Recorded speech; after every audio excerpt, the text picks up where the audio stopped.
சுரேஷ் கத்தார்ல இருந்து சுரேஷ் அப்படிங்கிற ஒரு சாய் சொந்தம் வந்திருந்தாரு.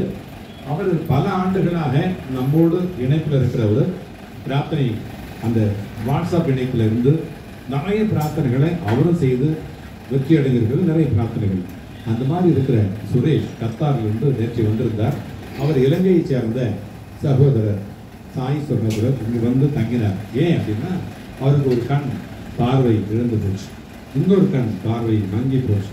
2 கண்களும் பார்வை இல்லாத நல்ல உற்சாகம் மிகுந்த அறிவு மிகுந்த உழைப்புக்கு ஒரு உதாரணமாக இருக்கிற அந்த சுரேஷ் பாபாட்ட வந்து, அப்பா என்னுடைய கண்ணை நான் ஆப்ரேஷன் பண்ணிக்கு வரேன், மதுரையில் இருக்கிற ஒரு நல்ல ஒரு மருத்துவமனையில் நான் அறுவை சிகிச்சை செஞ்சுக்க போகிறேன் அப்படின்னு இங்கே வந்து நம்மகிட்ட பிரார்த்தனை பண்ணிக்கிட்டு இங்கே நைட்டு தங்கி இங்கிருந்து போய் அங்கே இன்றைக்கு அறுவை சிகிச்சை நடக்கிறது. அந்த கண் சரியாக வேண்டும், அந்த கண் நலம் பெற வேண்டும், அந்த கண் பார்வை பெற வேண்டும், பாபாவுடைய பார்வை அந்த பிள்ளைக்கு கிடைக்க வேண்டும் என்று இந்த ஒட்டுமொத்த பிரார்த்தனை கோபுரம் வேண்டிக் கொள்கிறது. உலகெங்கும் இருக்கிற சாய் சொந்தங்கள் வேண்டிக் கொள்கிறார்கள். அவர் பார்வை பெறட்டும். இன்றைய அன்னதானம்